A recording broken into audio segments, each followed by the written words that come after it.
Vamos, então, conversar um pouquinho sobre miocardiopatias. Classificação. Está dando agora? Deu certo agora? Deu? Tá bem. Então, as miocardiopatias são doenças um pouco complexas, são doenças mais raras, são doenças em que, na grande maioria, nós não conhecemos a etiologia, e são doenças que têm uma evolução a mesma doença tem uma evolução variada, então que fica um pouco difícil de você conseguir uma determinação de uma classificação dessas doenças. Portanto, vocês vão ver aqui na evolução da classificação das miocardiopatias que a gente precisa ainda aprender muito sobre essas doenças. Mas vamos ver, então, o que temos até então sobre miocardiopatias e classificação. Então, revendo a literatura, uma das primeiras descrições de conceituação de miocardiopatia ocorreu em 1899. 1899, então, há 120 anos atrás, né? Quando o autor Fiedler publicou um artigo em que ele relatou uma série de casos fatais em adultos jovens que apresentavam cardiomegalia e evoluíram com insuficiência cardíaca, e que na autópsia ele viu uma inflamação bastante intensa no músculo cardíaco desses pacientes, né, sem uma outra causa identificável, e que ele determinou que seriam, então, a miocardite de Fiedler, né, isso em 1899, portanto, há 120 anos atrás. Então, bom, em 50 anos depois, em 1949, Evans relatou a presença de famílias com cardiomegalia inexplicável. Então, aqui, querendo o autor introduzir a ideia de que essa doença poderia ter uma relação genética, porque ela estava sendo observada em famílias, né? Isso só em 1949, gente, né?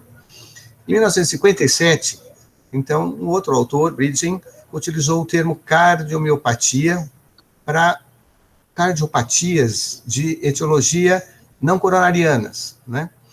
E que eles descreviam que pacientes com doença miocárdica e idiopática, e que eles poderiam ser tanto na forma isolada, como também na forma familiar. Então, novamente, na década de 50, aqui, uma nova publicação que trazia essa possibilidade de relacionar essas doenças do miocárdio com a característica genética desses indivíduos, né?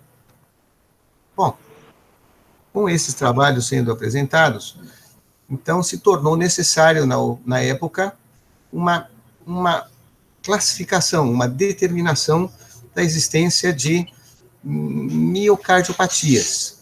Então, a Organização Mundial de Saúde, em 1980, organizou a primeira força-tarefa, né, para se determinar uma classificação das cardiomiopatias. Essa força-tarefa foi, na ocasião, presidida pelo Dr. John Goldwyn, e que, na época, eles estabeleceram uma classificação para as miocardiopatias, mas o que se tinha de mais avançado, mais evoluído naquela ocasião, era a hemodinâmica.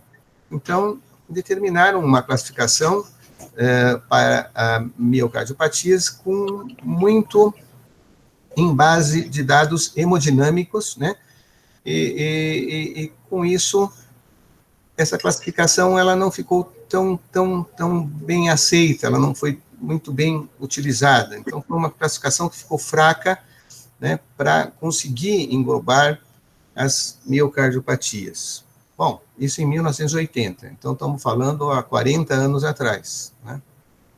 Bom, em 1990, então houve a descoberta de uma mutação do gene da cadeia pesada da beta-aminosina em todos os 20 membros afetados, sobreviventes de uma família canadense e francesa que tinha, então, o diagnóstico de uma cardiomiopatia com uma hipertrofia, né, chamada cardiomiopatia hipertrófica. Isso foi em 1990, há 30 anos atrás, né?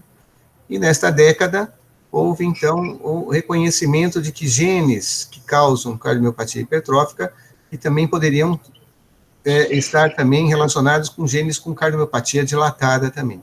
Então, aqui começa o crescimento de uma noção da característica genética para esses pacientes, né, com cardiomiopatia. Muito bom.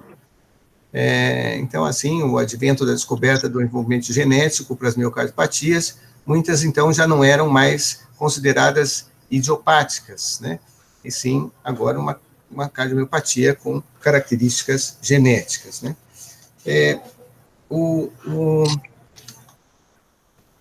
Então, essa classificação que tínhamos de 1980, que era uma classificação baseada em dados hemodinâmicos, ela se tornou totalmente obsoleta. Ela já não dava mais para ser uma classificação que pudesse ser utilizada para as miocardiopatias até então. Então, em 1996, a Organização Mundial de Saúde faz uma nova definição para as cardiomiopatias. Então, as cardiomiopatias são caracterizadas por dilatação e prejuízo da contração do ventrículo esquerdo, ou de ambos os ventrículos, né? Pode ser de origem idiopática, familiar, genética, viral, imune, alcoólica, tóxica, ou pode estar associada com doença cardiovascular reconhecida, na qual o grau de disfunção miocárdica não é explicado pelas alterações de carga e pela extensão da lesão isquêmica. Então, essa é a definição da Organização Mundial de Saúde para miocardiopatias, que foi em 1996. Muito bom. Também definia que, a própria definição estabelecia que as cardiomiopatias dilatadas constituem um grupo amplo e heterogêneo de doenças, que provavelmente representam o estágio final comum de diferentes formas de agressão cardíaca. Muito bom. Assim, nessa ocasião, a Organização Mundial de Saúde colocou a forma aqui com um ventrículo normal, né?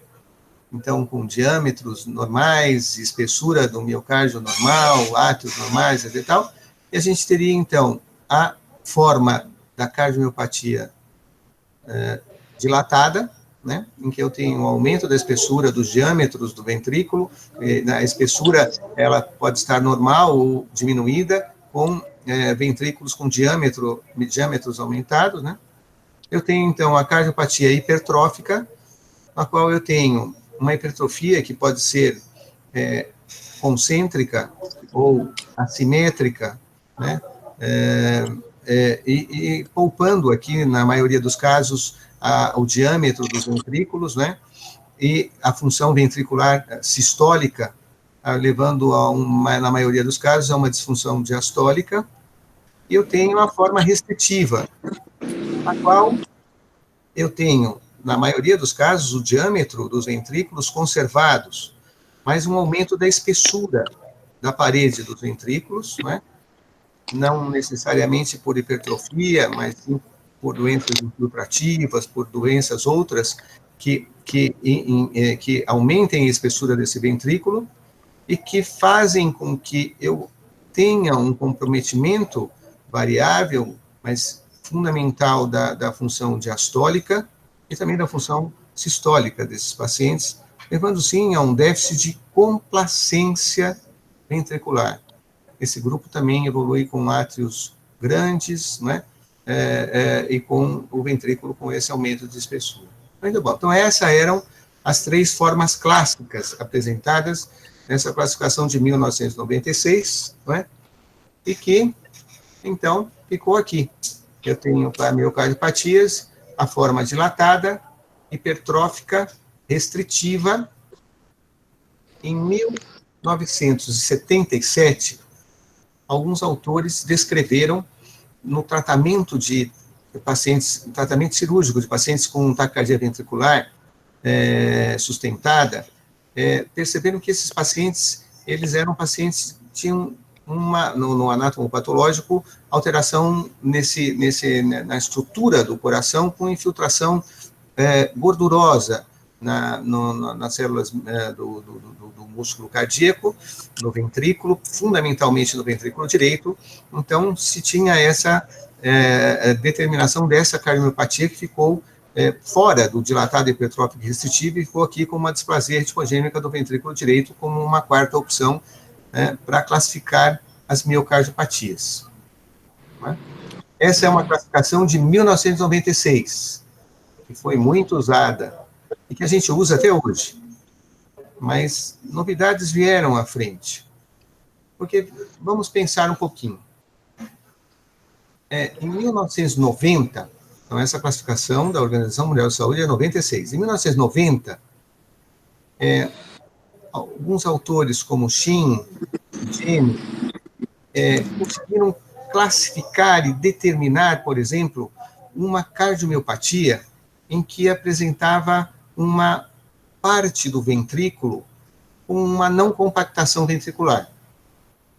Isso já tinha sido identificado, nós vamos ver na aula de miocárdio não compactado, já desde muitos anos antes pelos patologistas. Mas agora, Gini e Shin colocam como uma entidade própria, isso em 1990. Muito bom. Então, agora em 96, a Organização Mundial de Saúde lança essa classificação. E o que eu faço com um paciente que tem ventrículos normais, diâmetros normais, espessura normais, força normal, estrutura normal, e tem uma não compactação específica ventricular para esses pacientes? Aonde eu vou colocar esse grupo de pacientes? Coloco no dilatado? Não tem dilatação. No hipertrófico? Não tem hipertrofia, não tem restrição, não se encaixa. Em 1990, alguns autores japoneses descreveram uma cardiomiopatia que se apresentava muito frequente em situações de estresse muito elevado, em situações mais relacionadas com o grupo feminino, e que, após um trauma muito grande, essas pacientes desenvolviam uma dilatação ventricular, mas eles chamaram essa dilatação de takotsubo. Takotsubo é um pote que os japoneses usavam para fazer uma caça ao polvo, né? Então, é um pote específico que forma uma dilatação no ventrículo diferente da dilatada que é dilatada.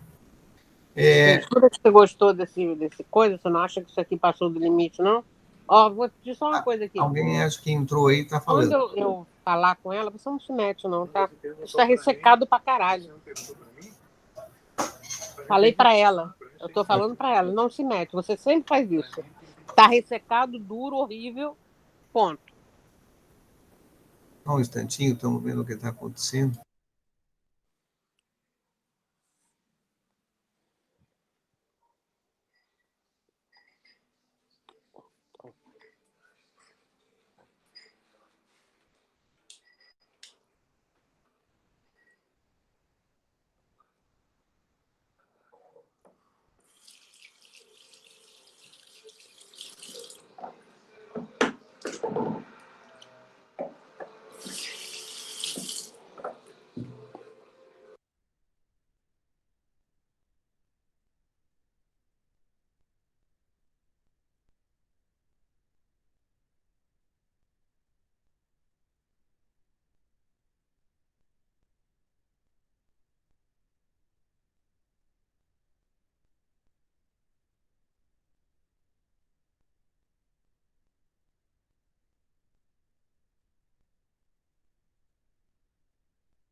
Estava falando? Mas isso que eu falei agora estava ouvindo? Né? Bom, então, eu estava falando que, dentro dessa classificação, a gente tinha lá o miocárdio não compactado, não se encaixava aqui, doença Takotsubo não se encaixava aqui, a doença, por exemplo, a fibroelastose, que eu citei o exemplo, não sei se vou estar me repetindo, porque pode ser que não tenha registrado a fala, dessa doença que ocorre mais em crianças e que é uma fibrose no ventrículo esquerdo dessas crianças e que pode evoluir tanto de uma forma dilatada ou de uma forma restritiva, e aí, então, não se encaixa especificamente em um dos grupos. Eu estava falando, por exemplo, de uma coisa mais comum, que são pacientes com fração de ejeção reduzida. Então, o paciente tem fração de ejeção reduzida, tem uma disfunção sistólica, muito bom, e aí ele tem o diâmetro ventricular normal, ou minimamente aumentado. Então, a fração de ejeção está reduzida, existe uma miocardiopatia, eu não tenho uma causa para essa doença, e vou colocar onde? No dilatado, no hipertrófico? Dilatado não dá, não tem dilatação, não tem hipertrofia. Então, o que eu faço com essas outras entidades todas com essa classificação? Muito bom. Então, de 1996 em diante, o que foi que a classificação apresentou?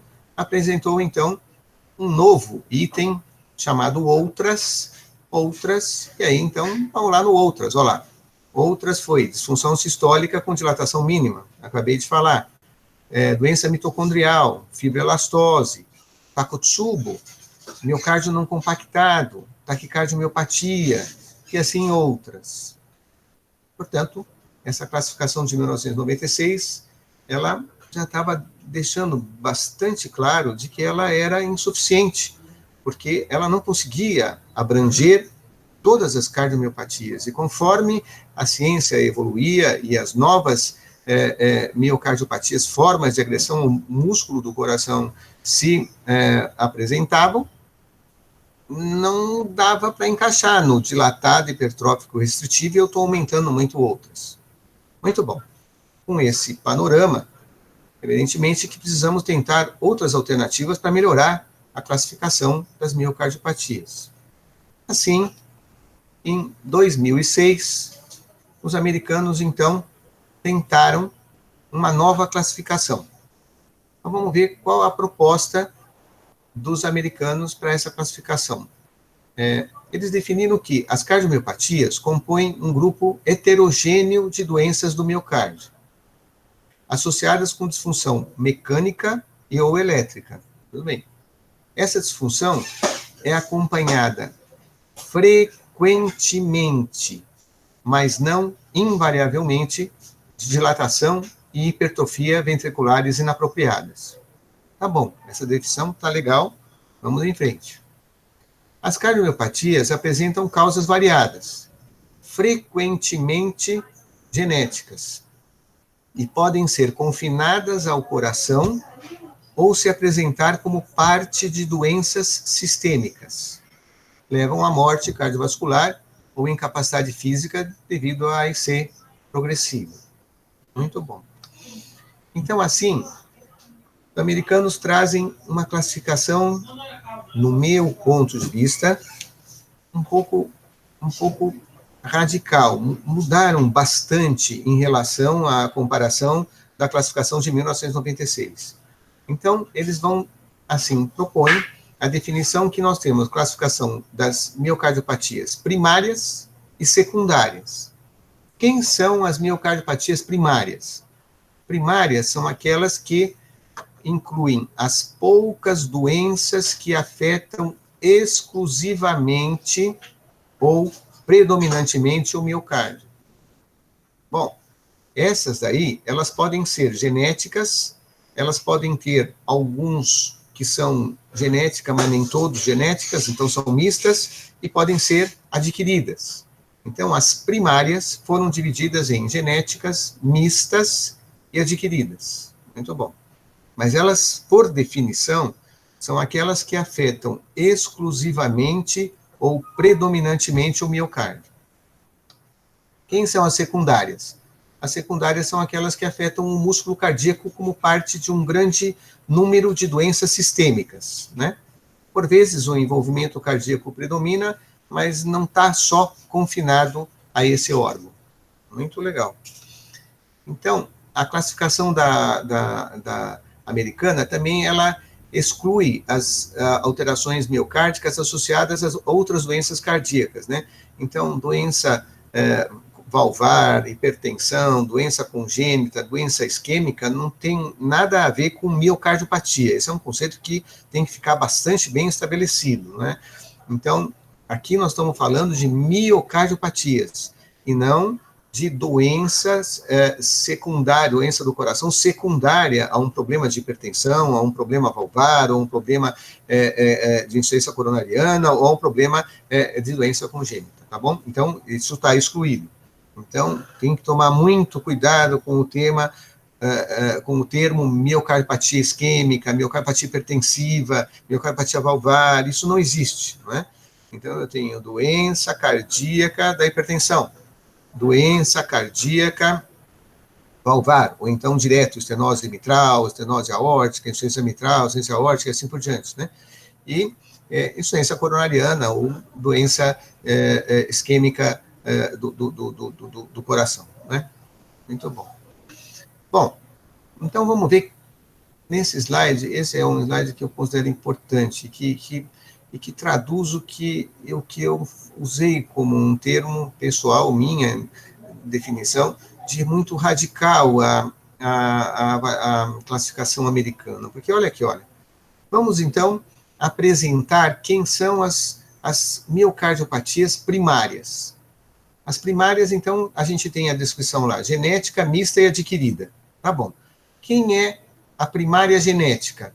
Cardiomiopatia hipertrófica, displasia ritmogênica do ventrículo direito, miocárdio não compactado, doença do sistema de condução, doença de depósito. Então, olha só, eu venho acostumado, desde 1996, a dizer que cardiomiopatia hipertrófica, ela é uma doença do grupo das hipertróficas, que displasia ritmogênica do ventrículo direito é do grupo de displasia ritmogênica do ventrículo direito, que miocárdio não compactado é do grupo do outras, não é? Que cardiomiopatia dilatada é cardiomiopatia dilatada, mas agora elas estão todas envolvidas numa única classificação, elas são todas chamadas classificação de miocardiopatias primárias. Umas genéticas exclusivas, são as primeiras aqui, outras são mistas, porque uma parte eu tenho comprovação genética, a outra não, né? A mesma coisa na dilatada, na restritiva, não hipertrófica, e outras não tenho comprovação genética, né? Então, tá aí, Takotsubo, periparto, taquicardiomiopatia, miocardites, né? E elas todas fazem parte de miocardiopatia primária. Os americanos também não consideram que as canalopatias, ou as doenças dos canais iônicos, então a síndrome do QT longo, QT curto, síndrome de Brugada, que essas síndromes sejam miocardiopatias. Eles consideram que são uma parte, um conjunto separado das miocardiopatias. Então, são as canalopatias que não tem nada a ver com as miocardiopatias. Muito bom. Então, é complexo, a mudança é bastante radical frente à classificação anterior de 1996. Aí a gente vai para as secundárias. Então, as causas secundárias são aí uma infinidade delas, né? Então, doenças infiltrativas, doenças de depósito, doenças tóxicas, endomiocardiofibrose. Endomiocardiofibrose é aqui para como causa secundária, ela que era um tempo atrás uma dos principais representantes da cardiomiopatia restritiva, né? Inflamatórias, né? Então, aqui sarcoidose, as endócrinas, né? Então, aí as doenças secundárias a desequilíbrio eletrolítico, a neuromusculares, né? Tem várias aqui que são raras, as deficiências nutricionais, né? Doenças autoimunes, as cardiofaciais e a terapia anti-hormonal. E hoje está na moda e está em aumento essas cardiomiopatias secundárias aí aos agentes oncológicos, né? Bom, muito bom. Então, essa foi a classificação proposta em 2006, e aqui está um resumo dela. Então, eu tenho as cardiomiopatias primárias, genética mista e adquirida, e as doenças do canal iônico, as canalopatias, é um item à parte que não faz parte das miocardiopatias. Muito bom. Com essa publicação, em 2006, a comunidade europeia se reuniu e lançou agora uma nova classificação europeia em 2008. Então, vejam, não é que existe uma rixa entre um lado e o outro lado, mas é que existe uma dificuldade grande de conseguir agregar e agrupar todas essas doenças, porque elas são doenças em que promovem alterações estruturais diferentes, umas são genéticas, outras não, e que a gente ainda está aprendendo no conhecimento dessas doenças, e por isso essa dificuldade de encontrar uma classificação que consiga agregar melhor todo o conhecimento até então disposto na literatura. Bom, vamos ver então o que os europeus em 2008 propuseram. Então, eles disseram que as desordens do músculo do coração se encontram estruturalmente e funcionalmente anormal, né, que seria uma desordem no músculo do coração, desculpe, na ausência de causas específicas. Tá. Aí, a classificação europeia propôs que se continuasse com a mesma visão da classificação da Organização Mundial de Saúde de 1996. Vamos manter os 5 grupos principais: dilatada, hipertrófica, restritiva, arritmogênica do ventrículo direito e as não classificadas. Sim, mas vamos agregar agora uma nova etapa a essa classificação. Então, nós vamos colocar lá a forma genética, familiar ou não familiar, portanto, não genética. Então, define-se como forma familiar ou genética, né, a ocorrência em mais de um membro da família da mesma doença. Muito bom. Essa definição, em semelhança com a que foi realizada pela Sociedade Americana de Cardiologia, exclui o envolvimento miocárdico secundário a doenças coronárias, sistêmicas, hipertensão, doenças valvares e congênitas. Estou frisando isso novamente. Então, miocardiopatia não tem nada a ver com a doença cardíaca da hipertensão, não tem nada a ver com a doença cardíaca valvar, coronariana ou congênita. Estamos falando de um outro grupo de doenças, tá bom? Então, continuando na proposta europeia, a classificação ainda dividia em idiopática, depois daquela etapa da forma familiar ou não familiar, ainda eu tinha que colocar uma nova etapa, que é a etapa idiopática, sem causa identificada, ou adquirida, na qual a disfunção ventricular é uma complicação da doença de base, em vez de uma característica intrínseca da doença. As canalopatias não são consideradas como entidade clínica nosológica distinta, como na classificação americana. Então, aqui existe um problema conceitual importante entre as duas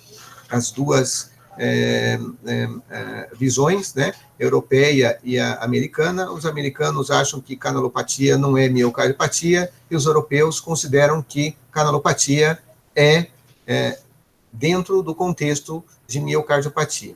Então, aqui, na europeia, continua as canalopatias dentro da classificação das miocardiopatias. Muito bom. Então, essa é a proposta final europeia, em que a primeira linha aqui em cima não mudou nada da classificação de 1996. Então, hipertrófica, dilatada,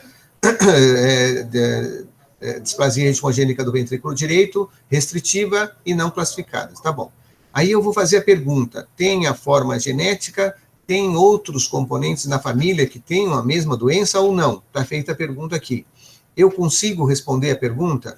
Então, se tenho a forma outros familiares, foi feito o estudo genético para saber qual é o tipo genético específico, qual é o subtipo da doença, ou então não tem a genética, a forma é idiopática mesmo, ou é um subtipo da doença. Muito bom. Aqui no Instituto do Coração, o que estamos fazendo até então é que nós continuamos com a classificação de 1996 com essa etapa, e agora você vê nos prontuários a visão de que os residentes, os assistentes já estão se preocupando muito com a identificação se existe a forma familiar ou não, se tem outros componentes da família que tenham, apresentem a doença genética, mas a gente não consegue o terceiro item aqui, que é essa especificação dessa genética, porque nós não temos a dosagem genética para poder identificar os genes desses pacientes. Então, nós estamos usando a classificação, sim, mas com um passo à frente, não os 2 passos à frente propostos pela classificação europeia. Muito bom. Frente a isso, eu teci algumas críticas à classificação americana. Mas também podemos tecer várias críticas aqui também à classificação europeia. O não classificadas é muito grande hoje, né? Enfim, uma classificação que fica com esse mundaréu de não classificados é estranho, mas é uma forma até então. Pode ser até, gente, que com melhor evolução das características genéticas, quando os mais centros do mundo puderem fazer a determinação genética, que então a classificação americana passe a ser mais importante realmente, né? Mas no atual estágio fica muito difícil, nós não temos nada de determinação genética, então ir para uma classificação onde a genética é mais importante fica mais difícil, não é?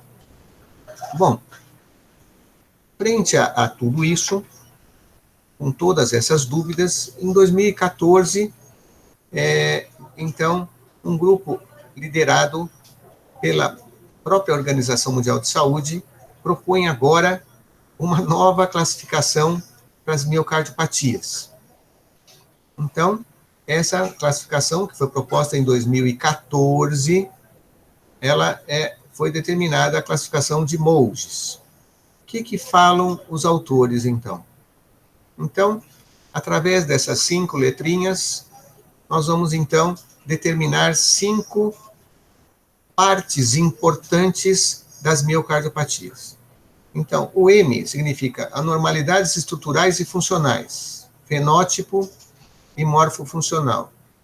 O O é a extensão do comprometimento do órgão envolvido. Então, semelhante à primária e secundária lá dos americanos, né? Então, eu estou só com o coração envolvido ou eu tenho outros órgãos envolvidos também. O G é causa genética ou não. As 2 novas classificações, tanto a americana e a europeia, também usam o genético aqui. O E é a natureza do defeito genético, molecular ou se a etiologia é conhecida. Aqui eu preciso ter a determinação genética, porque senão esse item vou ter que pular, não é? E o S é o grau do estágio da insuficiência cardíaca, né? Muito bom. Então, vamos à frente. Bom, para utilizar a classificação Moses, você precisa ter uma tabela que nós vamos mostrar aqui um pouco à frente, com todas as determinações que os autores da classificação fizeram, para que você possa utilizar esta tabela. Então, eu estou pegando aqui alguns dados só daquela tabela, só para exemplificar, para poder entender melhor como trabalhar com essa classificação. Então, quando eu estou diante de um paciente que tem cardiomiopatia dilatada, eu vou usar lá, por definição, que está na tabela, a sigla MO. Quando eu estou falando de cardiomiopatia ritmogênica do ventrículo direito, eu vou usar a sigla MA. Isso tudo é definição que está lá na tabela. Quando eu estou falando de paciente com miocárdio não compactado, então eu vou usar MNC. Assim, cardiopatia hipertrófica, MH, cardiopatia restritiva, MR. Pronto, isso aqui está na determinação da tabela. E para atender, para fazer a classificação de molde, precisa ter a tabela lá grudada lá na parede, lá do lado, senão você não consegue fazer o uso da classificação. O O é um pouco mais fácil, porque o O eu vou usar lá OH só para o coração envolvido, OH mais M para o coração e músculo esquelético. E isso para músculo esquelético, porque nós vamos mostrar lá a lista que tem aí uma série de outros órgãos envolvidos e que, então, ele pode usar na classificação aqui, colocando, quando é nervos, então tem o N, então, tem uma série de itens lá, nós já vamos ver isso aqui à frente. O G, então, é o genético. Então, eu vou colocar GAD, se trata de uma alteração que é autossômica dominante. O XLR se trata de uma cardiomiopatia ligada ao X recessivo. O AR se é autossômico recessivo. O XLD se é ligado ao X dominante, e assim por diante. O E, então, é descrito em 2 passos. Se é genético ou não, então E, por exemplo, G, genético. Tá? Senão é NG, não genético. E descrevo qual a mutação. Então, eu fiz a dosagem da genética e deu lá a mutação MYH7. Então, é E genético com a mutação MYH7. É isso que vamos descrever.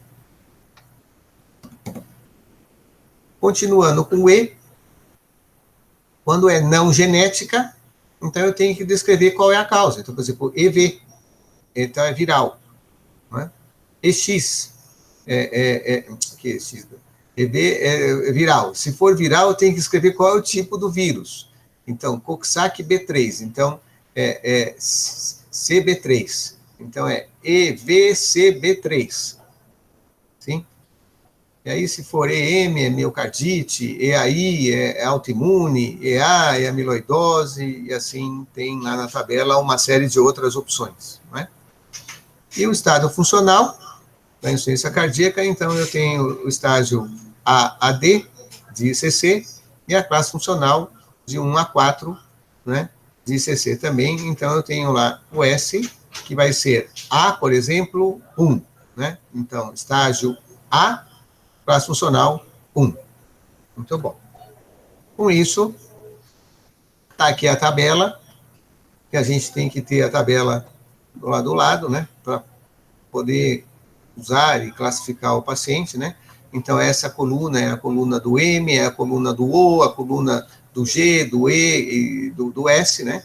Então, o O, por exemplo, estava falando lá do O, então, o O pode ser no coração, que é MO, né? Pode ser no músculo, nos nervos, cutânea, nos olhos, né? No rim, no pulmão, e assim por diante. Então, o M mais onde está tendo o acometimento, né? Assim, aqui todas as cardiomiopatias, o nome delas, né? Enfim. Então, eu teria que usar esta tabelinha para poder conseguir classificar o paciente dentro da classificação de moldes, né? Então, a proposta dos autores é que, no diagnóstico, lá em cima, você troque o item, em vez de escrever miocardiopatia hipertrófica, ou miocardiopatia dilatada, ou miocardiopatia restritiva, você vai escrever MH, OH, GAD, EG, tudo isso aí, SB1. Bom, mas o que é isso? Isto significa MH, é uma cardiopatia hipertrófica. Né? Então, trata-se de um paciente com cardiopatia hipertrófica. Aí, OH, com envolvimento somente no coração. É o que está falando toda esta frase aqui em cima. Né? O GAD significa forma genética familiar, com transmissão autossômica dominante. Muito bom. O E fala lá para a gente que a etiologia é causada pela mutação todos aqui, do gene MYH7. Né? E, por fim, também fala que o S, o paciente está em estágio B e classe funcional 1, né, de insuficiência cardíaca. Então, isso é a proposta da classificação de Mohs, né? O que me parece bastante complexo, né?